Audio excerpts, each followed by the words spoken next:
إن الحمد لله نحمده ونستعينه ونستغفره ونعوذ بالله من شرور أنفسنا ومن سيئات أعمالنا من يهده الله فلا مضل له ومن يضلله فلا هادي له وأشهد أن لا إله إلا الله وحده لا شريك له وأشهد أن محمدا عبده ورسوله أما بعد فإن خير الحديث كتاب الله وخير الهدي هدي محمد صلى الله عليه وسلم وشر الأمور محدثاتها وكل محدثة بدعة وكل بدعة ضلالة وكل ضلالة في النار أما بعد فأعوذ بالله السميع العليم من الشيطان الرجيم من همزه ونفخه ونفثه بسم الله الرحمن الرحيم رب اشرح لي صدري ويسر لي أمري واحلل عقدة من لساني يفقهوا قولي بسم الله الرحمن الرحيم إن الله وملائكته يصلون على النبي يا أيها الذين آمنوا صلوا عليه وسلموا تسليما اللهم صل على محمد وعلى آل محمد كما صليت على إبراهيم وعلى آل إبراهيم إنك حميد مجيد اللهم بارك على محمد وعلى آل محمد كما باركت على إبراهيم وعلى آل إبراهيم إنك حميد مجيد السلام عليك أيها النبي ورحمة الله وبركاته. آج انشاءاللہ تعالی ہم 10ویں رکوع سے شروع کریں گے اور 10ویں رکوع کا آغاز جو ہے سورۃ البقرہ کے ان 10 کمانڈمنٹ سے ہو رہا ہے جو اللہ تعالیٰ نے تورات میں سیدنا موسیٰ علیہ السلام کو عطا فرمائی تھی، جس پہ ہالی ووڈ نے ایک بڑی بےہودہ سی فلم بھی 10 کمانڈمنٹس کے نام سے بنائی ہوئی ہے. تو اس سے قطع نظر جہاں تک 10 احکامات کا تعلق ہے تو یہ اللہ تعالیٰ نے احکامات موسیٰ علیہ السلام کو عطا فرمائے تھے، اور انجیل میں بھی اسی بات کا حکم ہے کہ عیسیٰ علیہ السلام اپنے حواریوں سے کہتے ہیں کہ تم یہ نہ سمجھو کہ میں کوئی نیا دین لے کر آیا ہوں، بلکہ میں انہی 10 کمانڈمنٹس کی تبلیغ کے لیے آیا ہوں جو اللہ تعالیٰ نے موسیٰ علیہ السلام کو عطا فرمائی تھی. تو شریعت موسوی پر ہی سیدنا عیسیٰ روح اللہ علی نبینا علیہ الصلوۃ والسلام نے عمل کروایا، اور وہی 10 کمانڈمنٹس پھر اللہ تعالیٰ نے مسلمانوں کو بھی عطا فرمائی، کیونکہ دین کی بنیاد تو وہی ہے.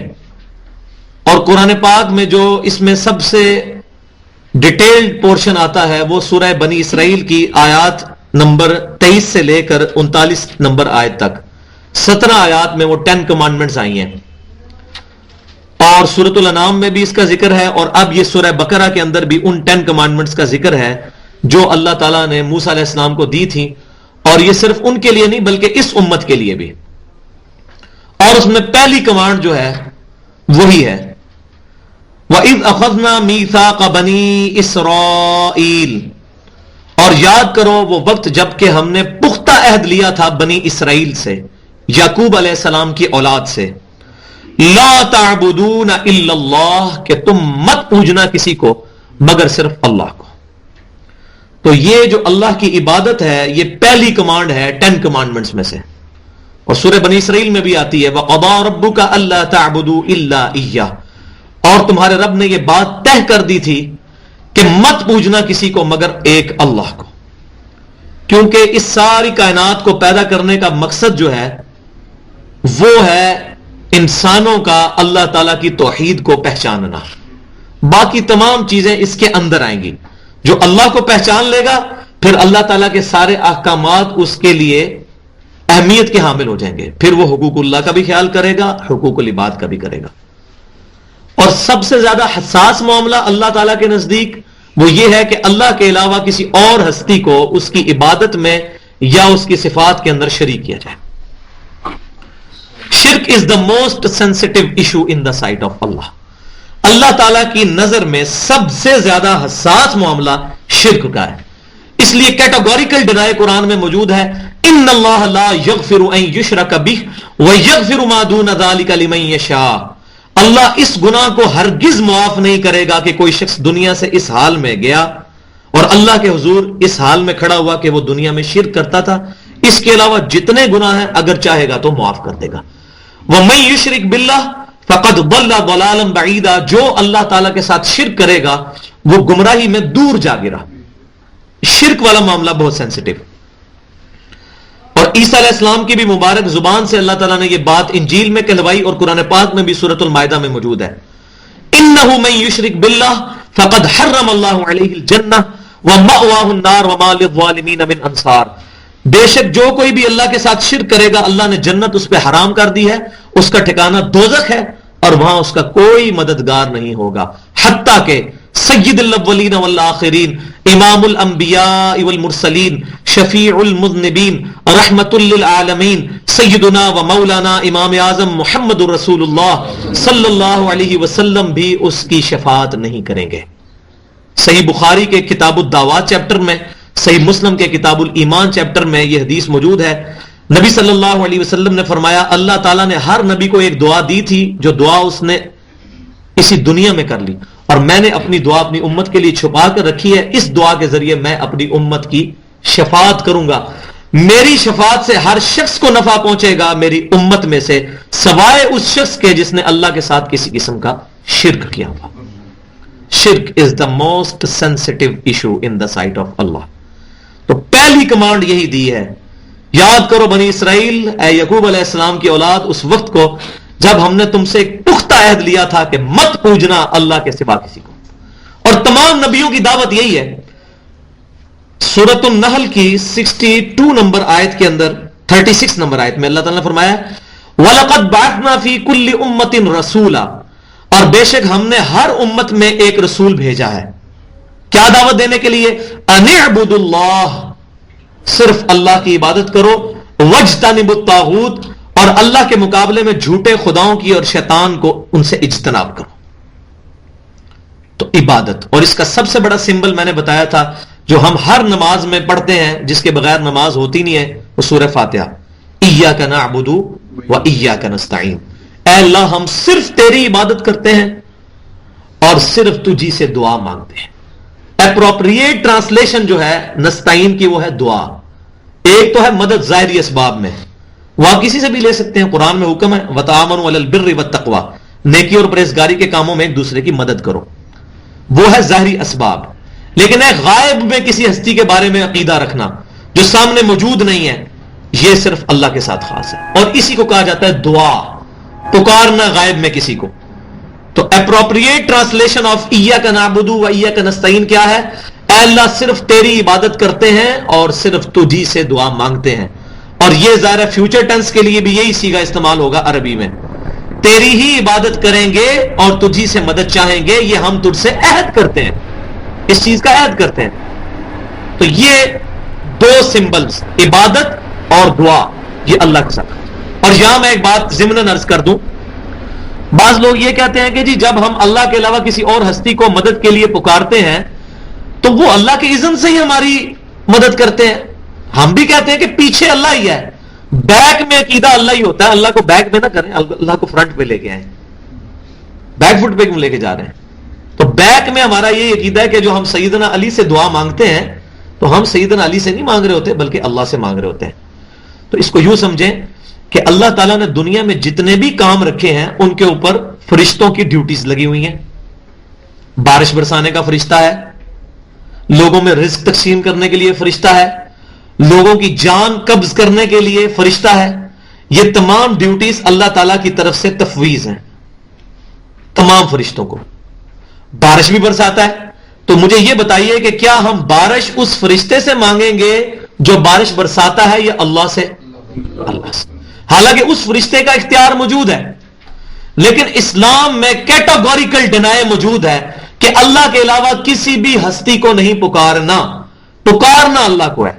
بارش اللہ سے مانگنی ہے, اللہ فرشتے کے ذریعے بھیجے, کسی ولی کی روح کے ذریعے بھیجے, کسی نبی کی روح کے ذریعے بھیجے, کسی جن کے ذریعے بھیجے, پکارنا اللہ کو ہے.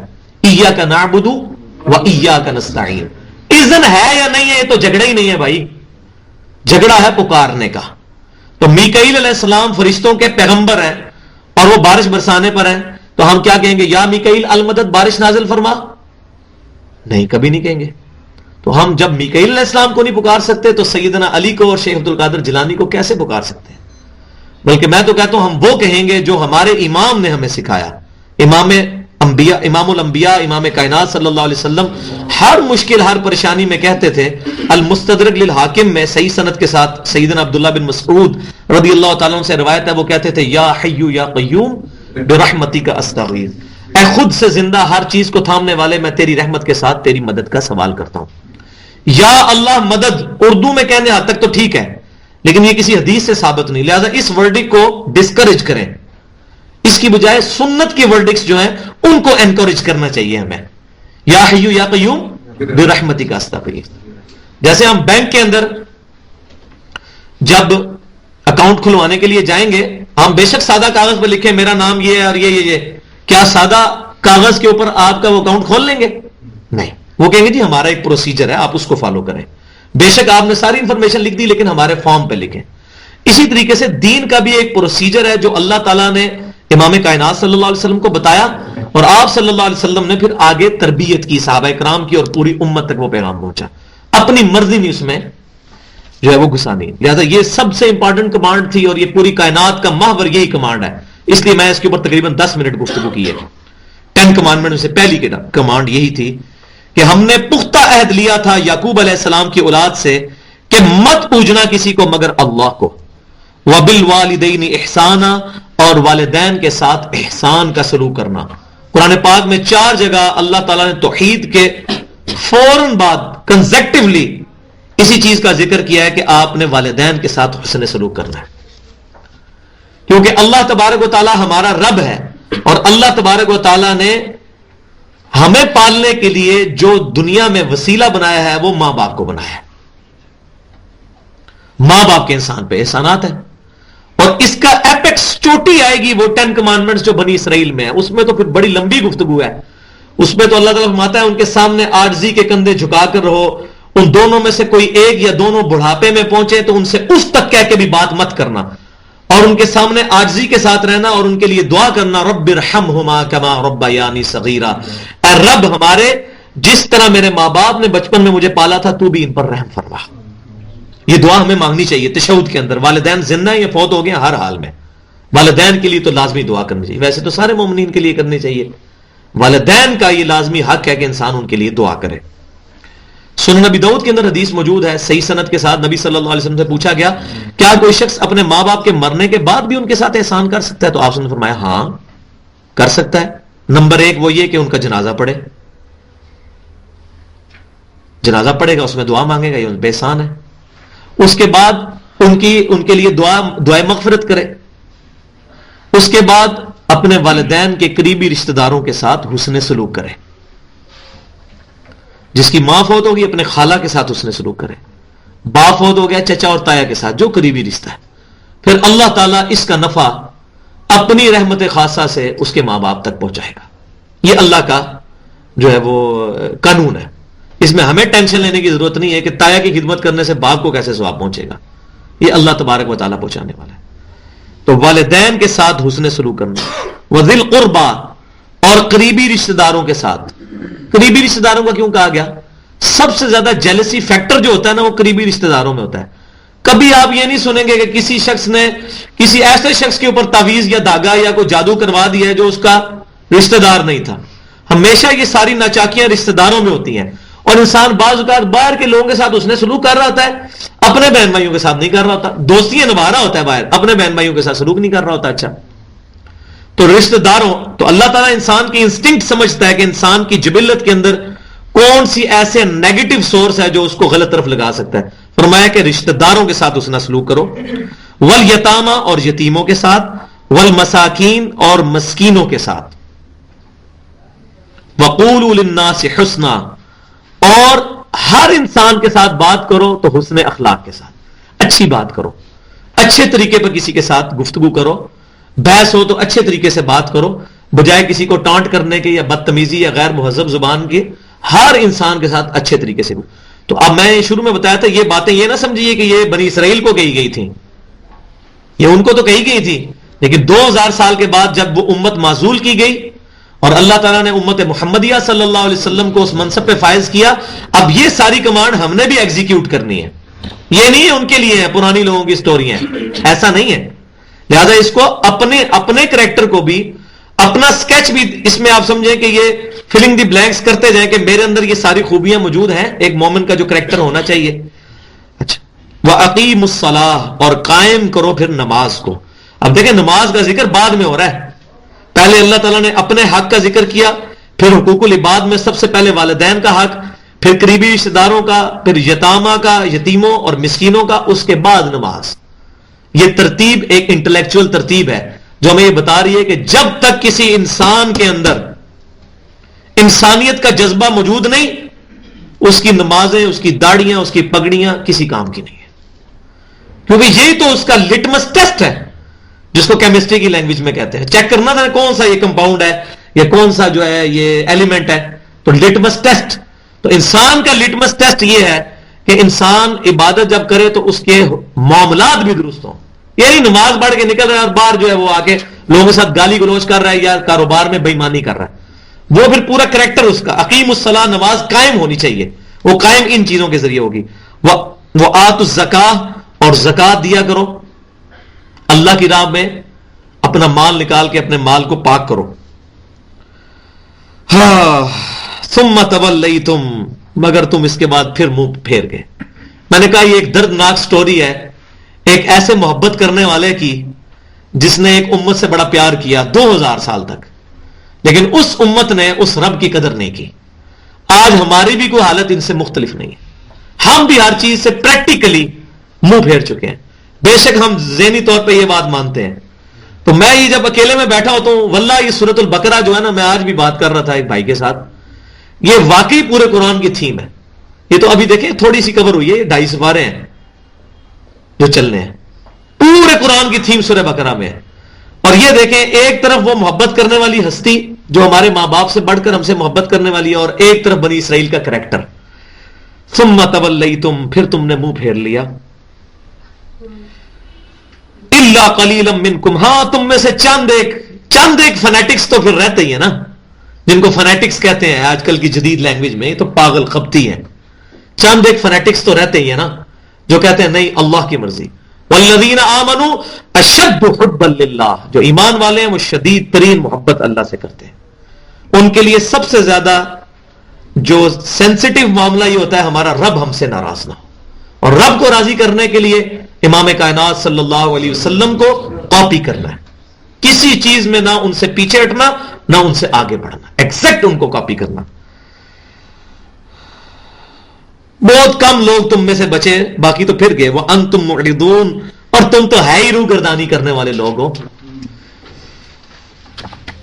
وَإِذْ أَخَذْنَا مِيثَاقَكُمْ، اور یاد کرو کہ جب ہم نے تم سے یہ عہد لیا تھا، کیا عہد؟ لا تسفکون دماءکم، کہ تم اپنوں کا خون نہیں بہاؤ گے، مسلمان کو قتل نہیں کرے گا۔ اس وقت تو امت مسلمہ یہی تھی نا بنی اسرائیل۔ آج آپ حالت دیکھ لیں، اسلام کے نام کے اوپر مسجدوں میں حملے ہو رہے ہیں، امام بارگاہوں پہ حملے ہو رہے ہیں، اور مسلمان جو ہے مسلمان کو کاٹ رہا ہے۔ تو اللہ تعالیٰ فرما رہا ہے یہ عہد ہم نے بنی اسرائیل سے بھی لیا تھا کہ تم نے اپنوں کا خون نہیں بہانا۔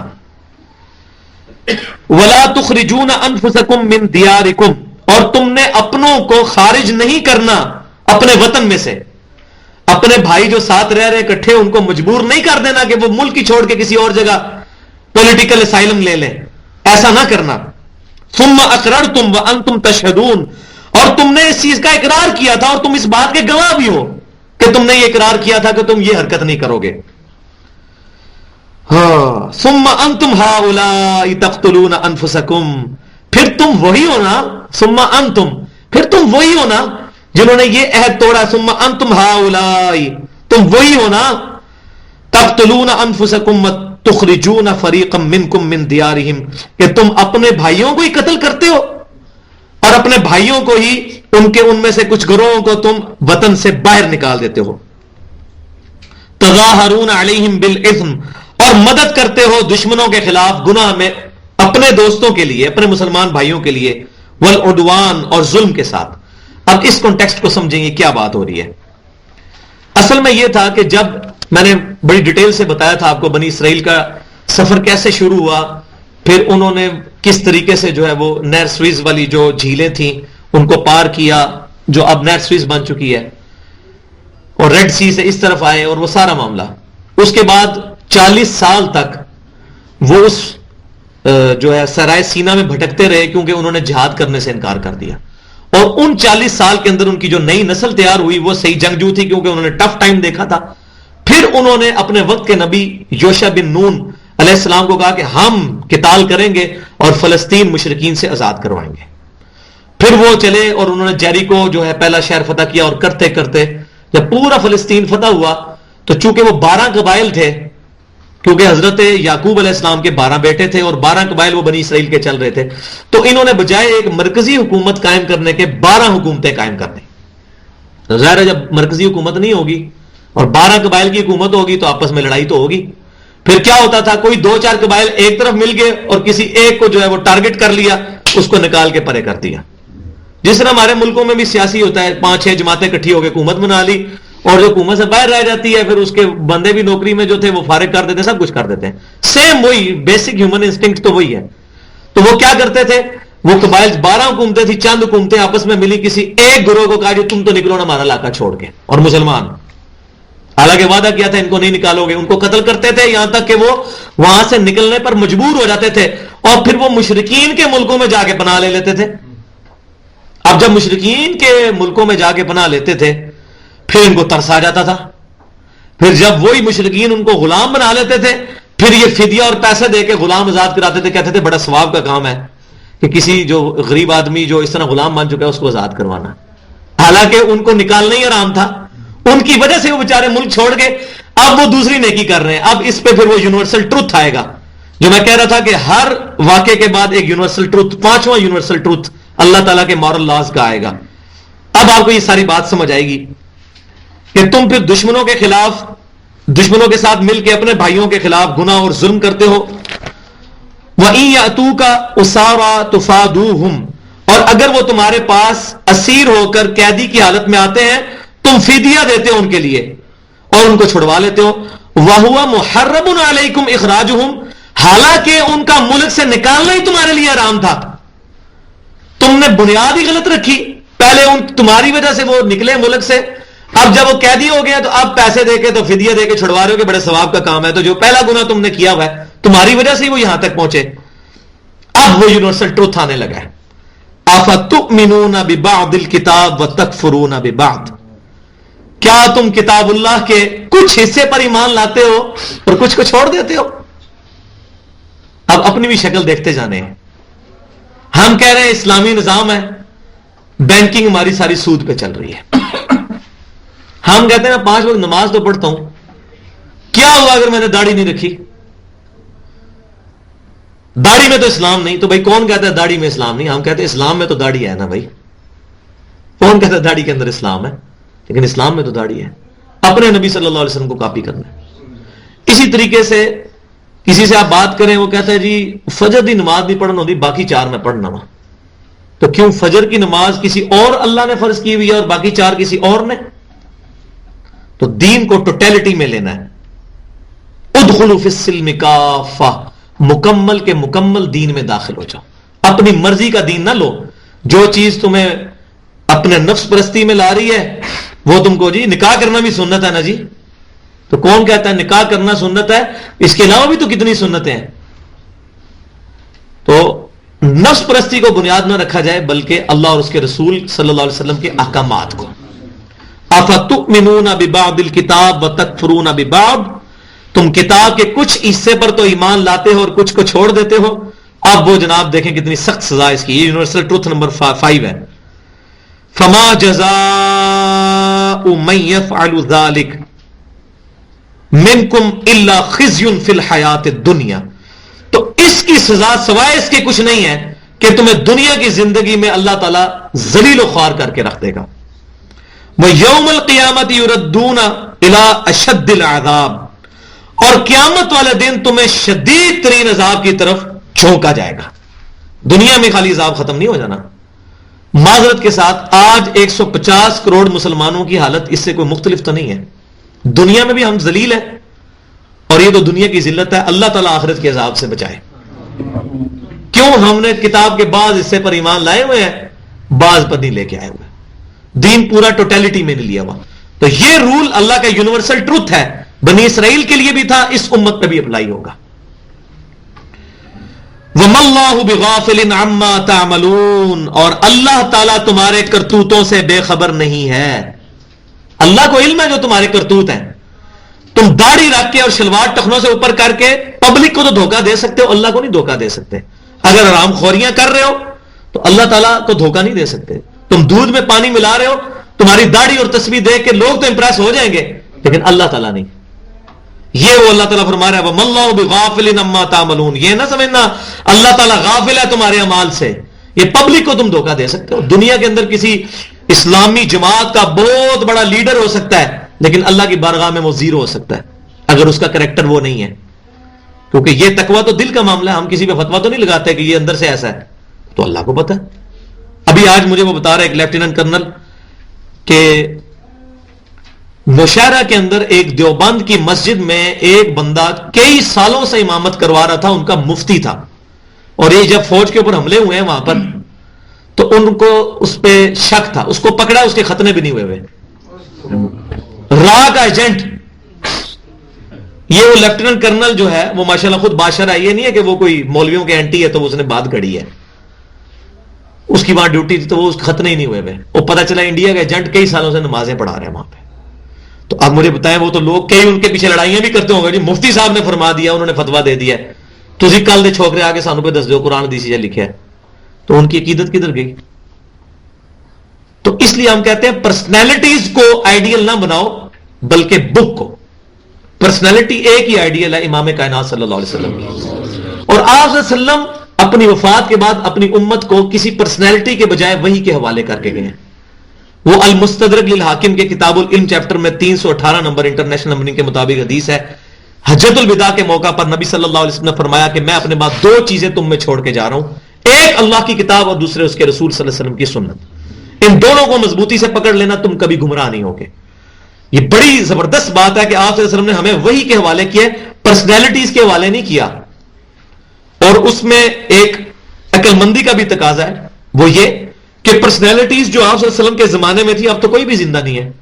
آخری صحابی کو بھی فوت ہوئے تقریباً 1320 سال ہو چکے ہیں, لیکن وہ کتاب اللہ اور سنت آج ہمارے پاس کتاب کی شکل میں موجود ہے الحمدللہ.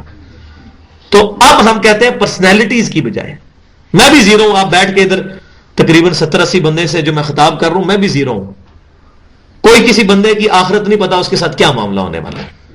تو کسی پرسنالٹیز کو دیکھ کے متنفر نہ ہو. یہ نہیں کہ غلام احمد قادیانی مسلمانوں کا بہت بڑا عالم تھا اور عیسائیوں کے ساتھ مناظرے جیتے ہوئے تھے, اور جب وہ گمراہ ہوا تو لوگ اس کے ساتھ لگ گئے, جی یہ ہمارے بزرگ ہیں. تو شروع سے یہ ذہن بنانا چاہیے کہ پرسنالٹیز کو چھوڑ کر کتاب اللہ اور سنت کو مضبوطی سے پکڑا جائے. ڈکشنری از آلویز اتھارٹی, جو انگلش میں کہا جاتا ہے. BUT بٹ ہے یا BAT بٹ, یہ ڈکشنری بتائے گی. PhD انگلش کہتا ہے BAT بٹ اسپیلنگ ہے بٹ کے, وہ غلط ہوگا. پرائمری اسکول کا بچہ ڈکشنری دے کے کہتا ہے BUT بٹ ہے, وہ درست ہوگا.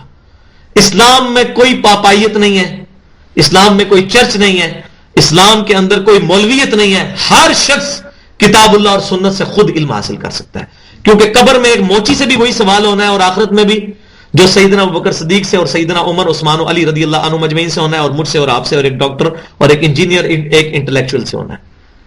تو یہ دین سب کا سانچہ ہے, کسی کا ٹھیکہ نہیں ہے, پروفیشن نہیں ہے. اور پچھلی طرح ایک یونیورسل ٹروتھ آیا تھا کہ جب دین جو ہے وہ پروفیشن بن جائے اور فتویٰ فروشی پھر اس دین کے اندر آ جاتی ہے, اور لوگ اپنی مرضی سے کتاب اور سنت کو چینج کرتے ہیں. ایک یونیورسل ٹروتھ وہ بھی آیا تھا. اور آپ دیکھیں اللہ تعالیٰ کا اسی پر صرف غصہ جو ہے وہ ٹھنڈا نہیں ہو رہا. اولئک الذین اشتروا الحیات الدنیا بالآخرہ, یہ وہ بدبخت لوگ ہیں کہ جنہوں نے دنیا کی زندگی خرید لیا آخرت کو داؤ پہ لگا کے. اور مومنین کی نشانی کیا ہے؟ یہ سورہ توبہ میں ہم نے مومنین کی جانیں اور مال جنت کے بدلے میں خرید لیا. مومن تو بکا ہوا ہے اللہ کے سامنے. الحمدللہ ہم بیعت کو مانتے ہیں, بیع کہتے ہیں تجارت کو, ہماری بیعت اللہ کے ساتھ ہے. قرآن پاک میں لکھا ہوا ہے مومنین کی جانیں اور مال ہم نے جنت کے بدلے میں بیع کر لی ہوئی ہیں.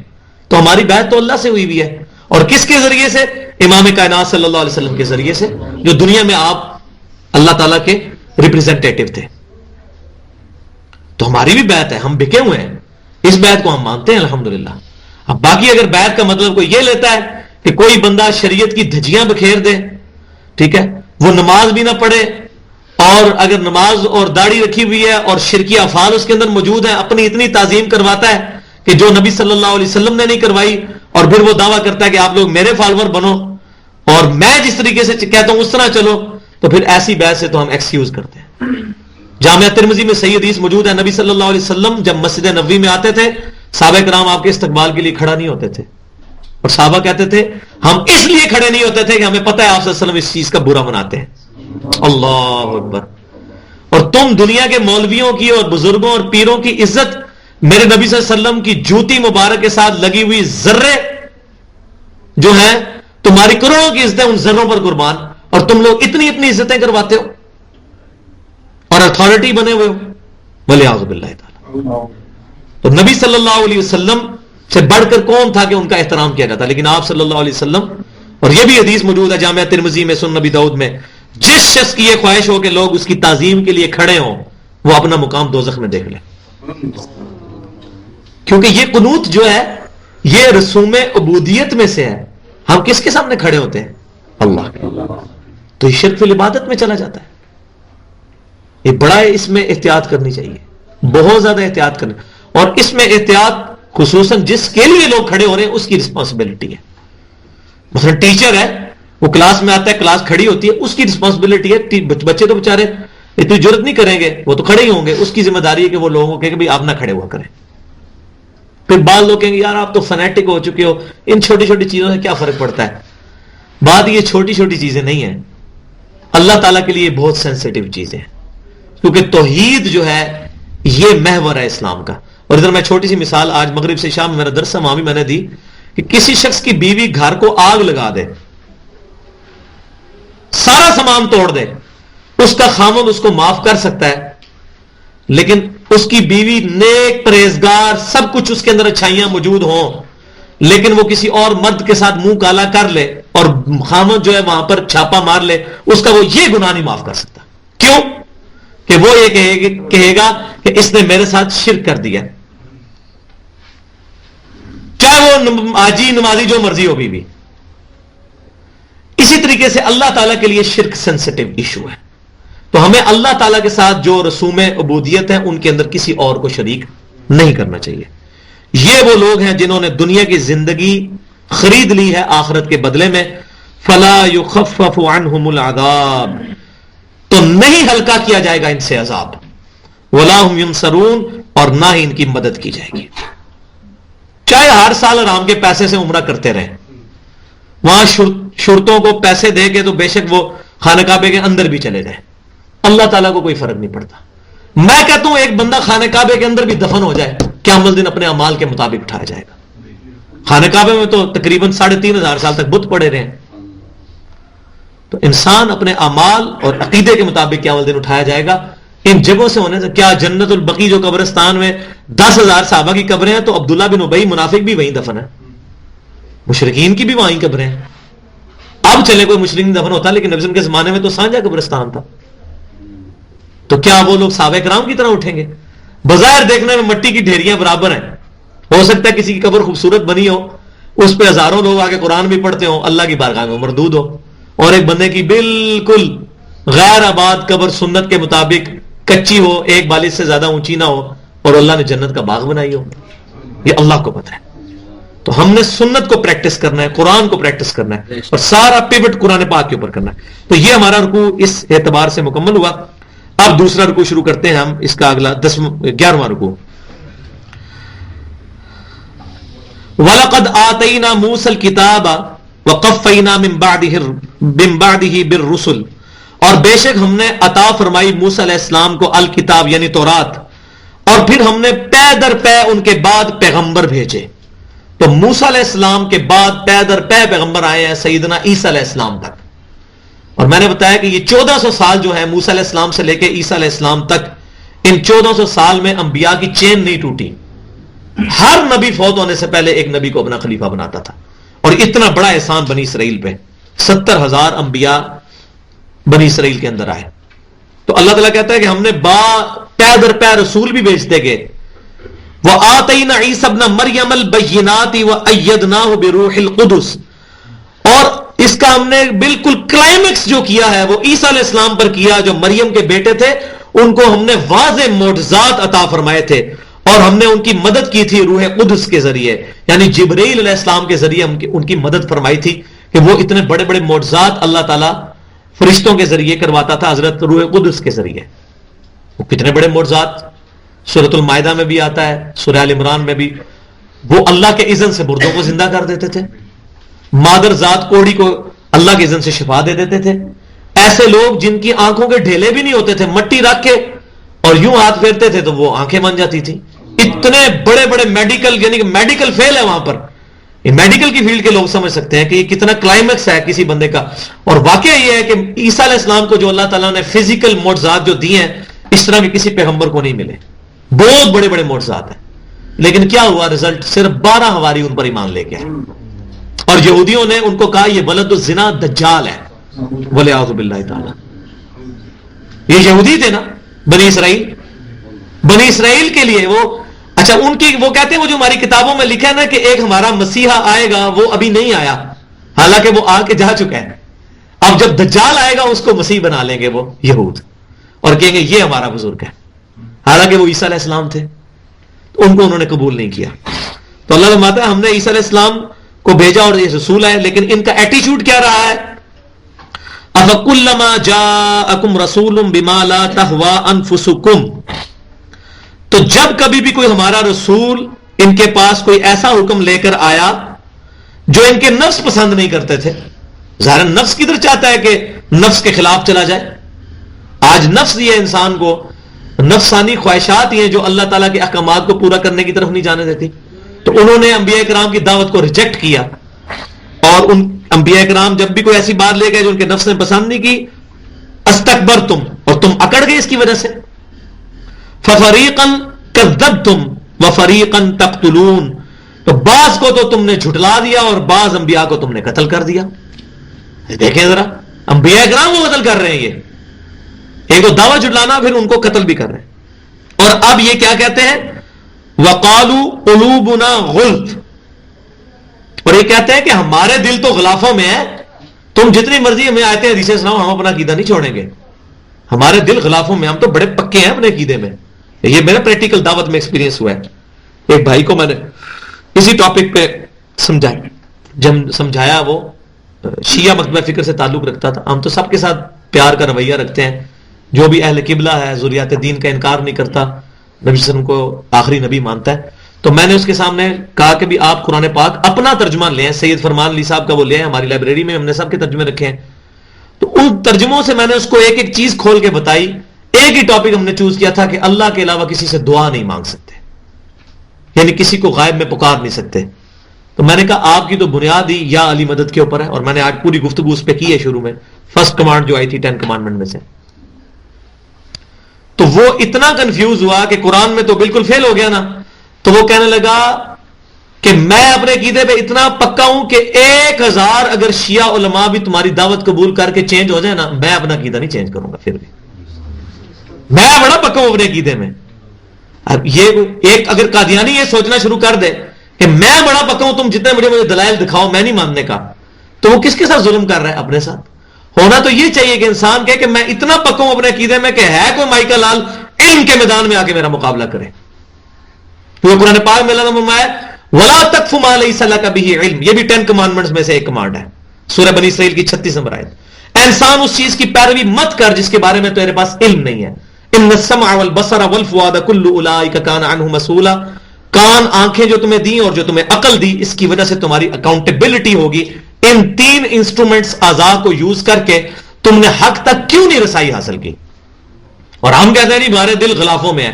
وہ یہودی بھی یہی کہتے تھے, تم ہمیں جو مرضی دعوت دو, ہمارے دل تو غلافوں میں ہے. نبی صلی اللہ علیہ وسلم کو بھی یہی کہتے تھے. وہ آگے آ رہی ہے بات.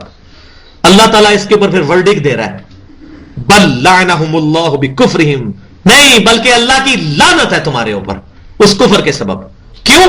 جب کوئی شخص حق دیکھ کر آنکھیں بند کر لے, اس کو بات سمجھ بھی آ جائے, اور پھر وہ حق قبول نہ کرے, اس کا دل بھی گواہی دے دے, اس کے بعد اللہ تعالیٰ اس میں مہر لگا دیتا ہے کہ اس بندے نے بے قدری کی ہے میری. وہ جو شروع میں سورہ بقرہ میں آیا تھا, جو 3 کیٹیگریز تھیں, کہ بعض لوگ وہ ہیں ان الذین کفروا سواء علیہم اانذرتہم ام لم تنذرہم لا یؤمنون, جنہوں نے جان بوجھ کے کفر کیا ہے نبی چاہے ان کو تبلیغ کرو یا نہ کرو, وہ لوگ چینج ہونے کے نہیں ہیں. جس کو میں نے مثال سے سمجھایا تھا, جو سویا ہوا ہو اس کو تو آپ لا کے جگا سکتے ہیں، اور جو آنکھیں بند کر کے زبردستی لیٹا ہو اس کی نیت ہی نہیں اٹھنے کی، ویسے تو جاگا ہوا اندر سے، اس کو آپ لاتے رہے وہ نہیں اٹھے گا. یہی مثال ہے کہ وہ کہتے ہیں ہم نے چینج نہیں ہونا، ہمارے دل تو غلافوں میں ہیں. اللہ تعالیٰ فرما رہا ہے بلکہ اللہ کی لعنت ہے تمہارے کفر کے سبب تم پر. فَقَلِيلًا مَا يُؤْمِنُونَ، تم میں سے بہت کم لوگ ہی جو ہیں ایمان رکھتے ہیں. وَلَمَّا جَاءَهُمْ كِتَابٌ مِّنْ عِنْدِ اللَّهِ. اچھا یہاں میں ایک ٹاپک بھی ایڈریس کر دوں، نبی اور رسول میں بھی فرق سمجھ لیں. اگرچہ یہ ڈویژن کوئی ایسی نہیں ہے جس کو ماننا ہر مسلمان پہ فرض ہے، لیکن علماء نے اس طرح کی ڈویژن احادیث سے اخذ کی ہے، کوئی اس سے علمی اختلاف کر سکتا ہے. وہ یہ کہ نبی وہ ہوتا ہے کہ جس کو اللہ تبارک و تعالی انسانیت کی ہدایت کے لیے چنتا ہے، مگر وہ اپنے سے پہلے کسی رسول کی شریعت کا مجدد بن کے آتا ہے. شریعت کسی اور رسول کی ہوتی ہے لیکن وہ اسی کو تجدید کرتا ہے اور اللہ تبارک تعالیٰ اس کے ذریعے دین کا کام لیتا ہے. جیسا کہ شریعت موسوی، اس حضرت موسیٰ علیہ السلام کو اللہ تعالیٰ نے تورات عطا فرمائی. اس کے بعد یوشع بن نون جو ان کے خلیفہ بنے بعد میں، ان کو اللہ نے کتاب کوئی نہیں دی، وہ نبی تھے، رسول نہیں تھے. رسول موسیٰ علیہ السلام تھے جس کو کتاب یا کوئی صحیفہ دیا جاتا ہے. انہوں نے انہی کے دین کی آگے دعوت دی. ہوتے تو وہ بھی، تو اس کو یوں سمجھیں کہ ہر رسول نبی ہوتا ہے مگر ہر نبی رسول نہیں ہوتا. اور جو تھوڑا پڑھے لکھے لوگ ہیں ان کے لیے کہ رسول از اے فنکشنل پوسٹ، رسول ایک فنکشنل پوسٹ ہے. مثلا ایک ادارے کے اندر 2 20ویں گریڈ کے آفیسر ہیں، ایک ڈائریکٹر ہے اور دوسرا ڈپٹی ڈائریکٹر ہے. گریڈ میں تو دونوں برابر ہیں لیکن فنکشنل پوسٹ ایک ہی اوپر ہے جو ڈائریکٹر ہے. اسی طرح ایک ادارے کے 10 ڈائریکٹرز ہیں، 10 کے 10 بھی 20ویں گریڈ کے ہیں، ان میں سے کوئی ایک ان کا مینیجنگ ڈائریکٹر ایم ڈی ہوگا. تو گریڈ میں تو وہ برابر ہیں لیکن فنکشنل پوسٹ میں وہ ایک سپیریئر ہے. تو یہ انبیاء اور رسول. اور یہ مسند امام احمد میں سیدنا ابو ذر غفاری رضی اللہ تعالیٰ عنہ سے روایت ہے کہ نبی صلی اللہ علیہ وسلم نے فرمایا کہ اللہ تعالیٰ نے ہر قوم کے اندر رسول اور پیغمبر بھیجے اور اللہ تعالیٰ نے 1,24,000 پیغمبر مبعوث فرمائے جن کے اندر سے 315 رسول تھے. رسول 315 ہیں، باقی سب کے سب انبیاء ہیں. تو رسول ان میں ان 315 میں سے بھی اولو العزم پیغمبر جو ہیں وہ رسول وہ 5 ہیں جن کا سورہ الشورى میں ذکر ہے. پہلے نمبر پر امام کائنات سید الاولین والآخرین شفیع المذنبین رحمت للعالمین امام الانبیاء والمرسلین سیدنا محمد رسول اللہ صلی اللہ علیہ وسلم.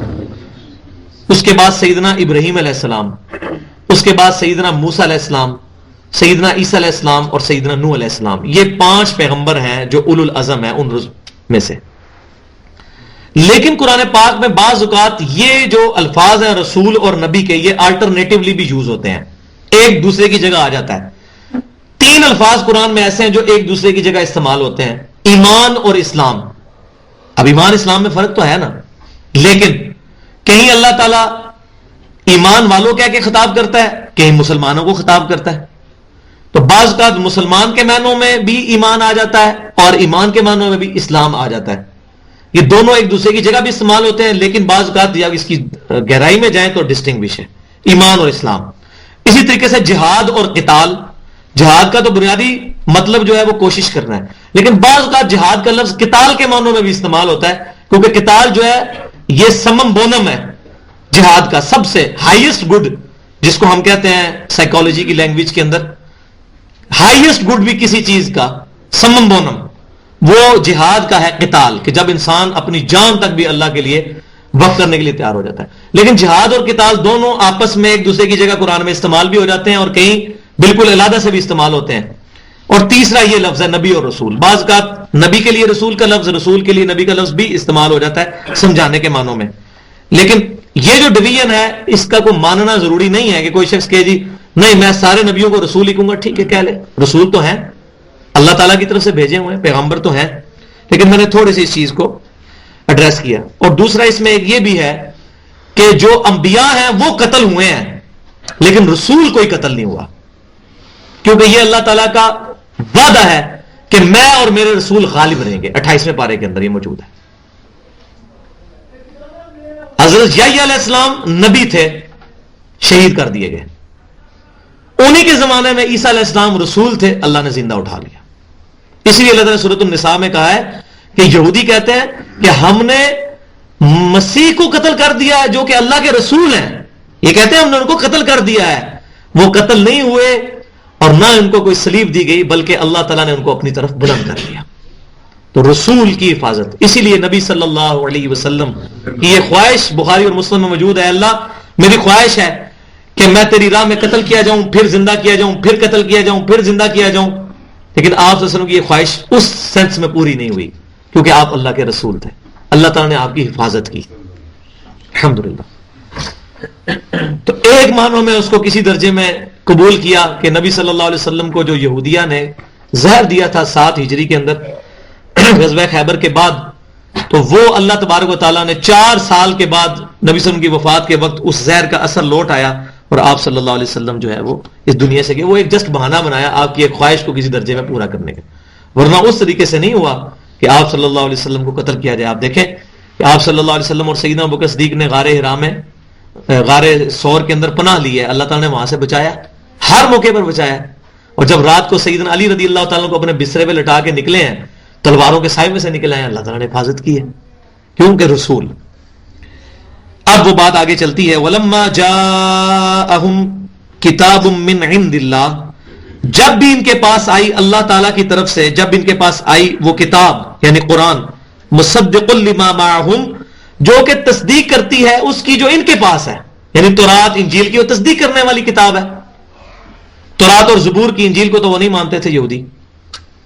تو یا تو کہ وہ کوئی ایسا کنسپٹ پیش کر رہی ہو کہ جی پرانے کسی ہم نبی کو نہیں مانتے، کسی کتاب کو نہیں مانتے، تو ان کے لیے تھوڑی ریزسٹنس ہوتی. تو اللہ نے ہمارا یہ وہ کتاب آئی ہے جو ان کی کتابوں کی بھی تصدیق کرتی ہے. تو انہوں نے اس کتاب پر ایمان نہیں لائے، اور حالانکہ حالت یہ تھی وَكَانُوا مِن قَبْلُ يَسْتَفْتِحُونَ عَلَى الَّذِينَ كَفَرُوا. حالت یہ تھی کہ وہ اس سے پہلے فتح مانگا کرتے تھے کافروں پر اسی نبی کے وسیلے سے. یہ نبی کے وسیلے سے کیا کہ وہ یہ کہا کرتے تھے جب بھی کافروں کے ساتھ ان کی جنگ ہوا کرتی تھی، یہود کے قبائل آباد تھے، بنو قینقاع، بنو نذیر اور بنو قریظہ، جب ان کو مار پڑتی تھی کافروں سے تو یہ کہتے تھے وہ جب آخری نبی آئیں گے نا، پھر جب ہم ان کے ساتھ ملیں گے نا، پھر تم سے ہم اپنے سارے بدلے چکائیں گے. تو یہ وہ لوگوں کو دھمکیاں لگایا کرتے تھے کہ آج تو ہم کمزور ہیں لیکن نبی آخر الزمان کے آنے کا وقت آ چکا ہے، اور جب وہ آئیں گے نا تو ان کے ساتھ ہم مل کر پھر تمہاری خبر لیں گے. تو یہ وہ اللہ تعالیٰ ذکر کر رہا ہے وَكَانُوا مِن قَبْلُ يَسْتَفْتِحُونَ عَلَى الَّذِينَ كَفَرُوا. یہ کافروں کے اوپر فتح کے بارے میں بات کیا کرتے تھے کہ وہ نبی آئیں گے تو ہم ان کے ذریعے تم، اور جب نبی آیا تو اب کیا ہوا ہے فَلَمَّا جَاءَهُم مَّا عَرَفُوا. جب وہ تشریف فرما ہوئے ان کے اندر نبی صلی اللہ علیہ وسلم جن کو وہ جانتے بھی ہیں، کفروا بھی، تو انہوں نے ان کا کفر کر دیا. اور میں نے آپ کو بتایا تھا آج بھی تورات میں جو کتاب الاستثناء چیپٹر ہے ڈیوٹرونومی کا، اس کا جو چیپٹر نمبر 18 ہے، اس کی آیت نمبر 18 میں موجود ہے کہ موسیٰ علیہ السلام کو اللہ تعالیٰ نے فرمایا کہ اے موسیٰ، میں بنی اسرائیل کے بھائیوں میں سے یعنی بنی اسماعیل میں سے ایک پیغمبر اٹھاؤں گا تیری مانند، اور اس کے منہ میں اپنا کلام ڈالوں گا، وہ اپنی خواہش نفس سے کچھ نہیں کہے گا مگر میں اس کو جو وحی کروں گا. اور وہ نبی صلی اللہ علیہ وسلم تشریف لے گیا ہے، لیکن انہوں نے تورات پڑھنے کے باوجود آپ صلی اللہ علیہ وسلم کی نبوت کا اقرار نہیں کیا. کفروا بہ فلعنت اللہ علی الکافرین. اللہ تعالیٰ فرماتا ہے پھر لعنت ہے کافروں پر اللہ تعالیٰ کی. تو لعنت کا لغوی معنی یہ ہے اللہ کی رحمت سے دور ہونا. لہذا کسی بھی کلمہ گو مسلمان چاہے جتنا مرضی گناہگار ہو اس پر لعنت نہیں بھیجنی چاہیے مینشن کر کے کہ فلاں بن فلاں پر لعنت. ٹھیک ہے، اسی طریقے سے کبھی ماں باپ غصے میں ہوتے ہیں اپنے بچے کے اوپر لعنت کر دیتے ہیں. تو اس چیز سے یہ بہت بڑی جو ہے وہ آپ سمجھیں کہ سخت بات ہے اللہ کے حضور. یہ کافروں کے لیے کہ ان کے اوپر لعنت بھیجی جائے گی. بئس ما اشتروا به انفسهم ان يكفروا بما انزل الله بغيا. اللہ تعالیٰ فرماتا ہے یہ بہت ہی برا سودا ہے جو ان کی جانوں نے کیا کہ وہ کفر کرتے ہیں اس کتاب کے ساتھ جو اللہ تعالیٰ نے ان کی طرف بھیجی یعنی قرآن، بغین. اور اصل وجہ کیا ہے بغین؟ بغین کیا ہے؟ ایڈلر جو ہے سائیکالوجی کی فیلڈ میں ایک بہت بڑا نام ہے ایڈلر کا. تو اس نے بتایا ہے جدید سائیکالوجی کی لینگویج میں کہ انسان کے جو بڑے بڑے موٹیوز ہیں نا، انسان کی جو بڑی بڑی خواہشات ہیں، جیسے فرائیڈ کہتا ہے کہ انسان کا سب سے پوٹنٹ موٹیو جو ہے وہ سیکس ہے، انسان سب کچھ اس کی وجہ سے کر رہا ہے، اور باقی بھی ہیں، نمبر 1 سیکس ہے، اسی طرح پیٹ ہے، شیلٹر ہے، ریکگنیشن ہے. تو ایڈلر یہ کہتا ہے کہ چند بڑے جو پوٹنٹ جذبے انسان کے اندر ہیں، ان میں سے ایک ہے ارج ٹو ڈومینیٹ، اس چیز کی خواہش کرنا کہ میں سب پہ ڈومینیٹ کر دوں، لوگ میری بات مانیں، میں کیوں لوگوں کے پیچھے چلوں، میں لیڈر بنوں. اس کو عربی میں کہتے ہیں بغین، ضد، حسد، اور کسی بات کو سمجھنے کے باوجود نہ ماننا. میں بھی پیچھے کیوں لگا، میری گل کیوں نہیں منتا. 52 سال کا منڈا آ کے منو سمجھا رہا ہے، ظاہر نبی کی تو عمر 52 سال تھی، اور وہاں یہود کے علماء 80 90 سال کے بابے بیٹھے ہوئے تھے جن کی پوری مسندیں تھیں، وہ صدیوں سے بیٹھے ہوئے تھے. ان کے لیے کالی داڑھی والے شخص کو ماننا کیسا، حالانکہ وہ اللہ کے رسول ہیں، لیکن انہوں نے وہ ارج ٹو ڈومینیٹ جو جذبہ تھا اندر بغین کا. اور اسی کو اللہ تعالیٰ نے سورہ آل عمران کی آیت نمبر 19 میں بھی ارشاد فرمایا، ان الدین عند اللہ الاسلام، the only acceptable religion in the sight of Allah is Islam. اللہ کے حضور قابل قبول دین قیامت والے دن صرف اسلام ہے. وَمَخْتَلَفَ الَّذِينَ أُوتُوا الْكِتَابَ إِلَّا مِن بَعْدِ مَا جَاءَهُمُ الْعِلْمُ بَغْيًا بَيْنَهُمْ. اور اہل کتاب یہودیوں اور عیسائیوں نے اس نبی کے آ جانے کے بعد، اس واضح علم کے آ جانے کے بعد جو اسلام کو قبول نہیں کیا، تو اپنی اس ضد کی وجہ سے بغیم بینہم، ارج ٹو ڈومینیٹ. وَمَن يَكْفُرْ بِآيَاتِ اللَّهِ فَإِنَّ اللَّهَ سَرِيعُ الْحِسَابِ. تو اللہ تعالیٰ ہمارے جو بھی کفر کرے گا اللہ کی آیات کے ساتھ، اللہ تعالیٰ جلد پھر اس کا حساب لینے والا ہے. یہ نہ سمجھو کہ دنیا میں تمہاری یہ بدماشیاں جو چل رہی ہیں، قیامت والے دن اللہ تبارک و تعالیٰ تمہیں چھوڑ دے گا، پھر اللہ تعالیٰ پکڑے گا اس دن، قیامت والے دن، جواب دہی کے دن. تو انہوں نے بغین کی وجہ سے یہ سب کچھ کیا. اور وہ بغین کیا تھا؟ انہوں نے کہا جی 70,000 انبیاء بنی اسرائیل میں آئے ہیں، آخری نبی بھی ادھر ہی آنا چاہیے تھا، یہ بنو اسماعیل میں کیوں چلا گیا؟ ہماری نسل میں سے آتا تو ہم اس کو ایکسیپٹ بھی کرتے. اور آج بھی یہ کنسیپٹ موجود ہے. آپ چلے جائیں ذرا ہمارے بیکورڈ ایریاز میں، چودھری جو برادری ہے وہ چودھریوں کو ووٹ ڈالتے ہیں، ارائیوں کو ڈالتے ہیں، گجروں کو ڈالتے ہیں. اس طریقے سے برادری سسٹم بنا ہوا ہے. تو انہوں نے کہا کہ یہ تو بنی اسرائیل میں سے پیغمبر آتا ہے، یہ تو جینٹائلز میں سے آ گیا. جینٹائل کہتے ہیں نا وہ نان جیوز کو. جینٹائلز کو ہم کیوں مانے، بنو اسماعیل کو کیوں مانے؟ ٹھیک ہے ہمارا باپ ایک ہے ابراہیم علیہ السلام، لیکن یہ 70,000 نبی اس میں آئے، تو یہ آخری نبی بھی ادھر ہی آنا چاہیے تھا، ادھر کیوں چلا گیا؟ پھر اللہ تعالیٰ نے اس کا جواب بھی دیا مختلف جگہ پر. یہ اللہ کی رحمت ہے، اللہ جس کو بھی نوازے، اللہ کی مرضی کہ ایک یتیم کو پیغمبر بنائے، اللہ کی مرضی. ٹھیک ہے.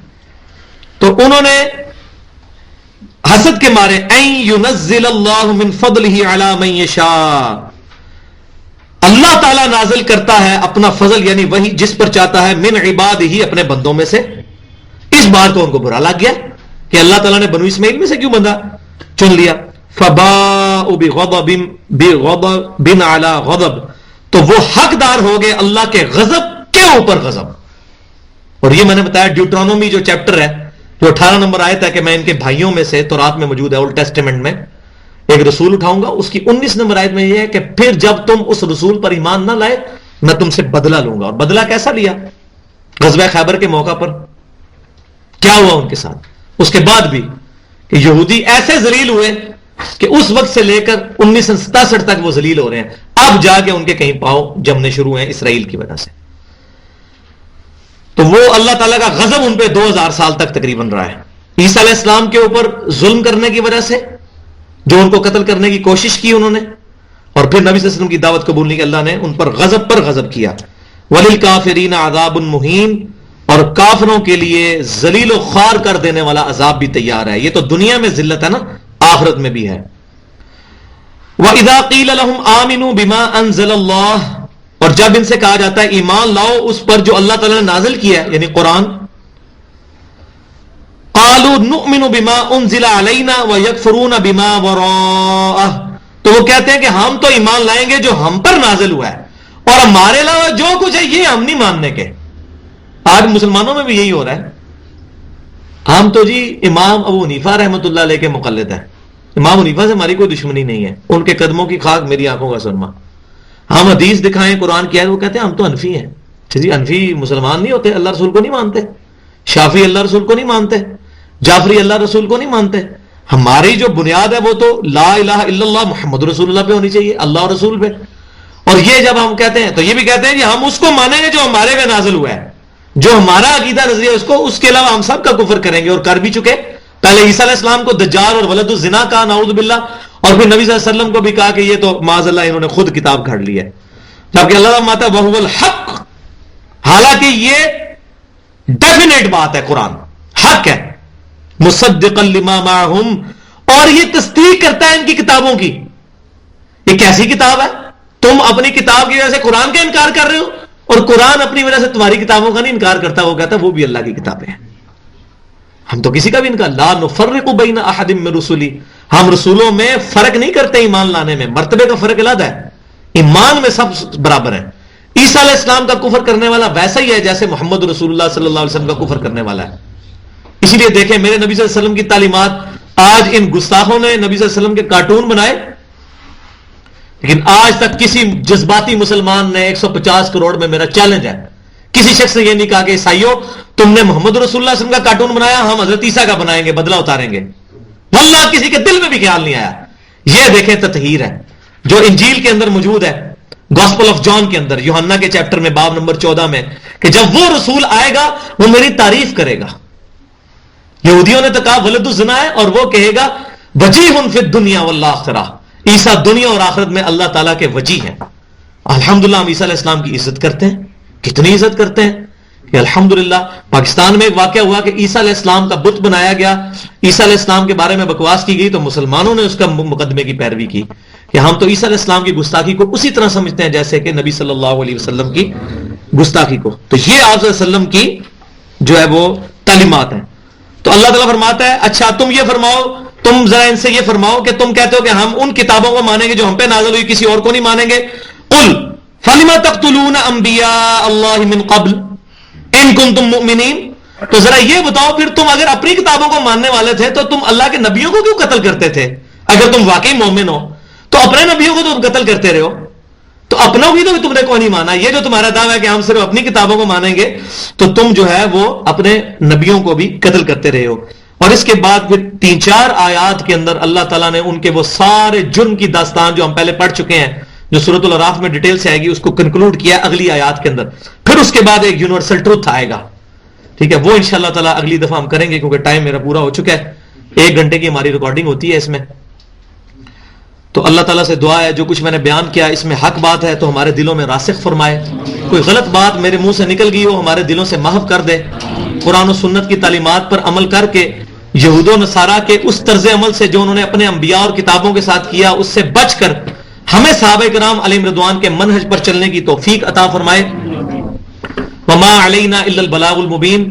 سبحانک اللہم و بحمدک اشہد ان لا الہ الا انت استغفرک و اتوب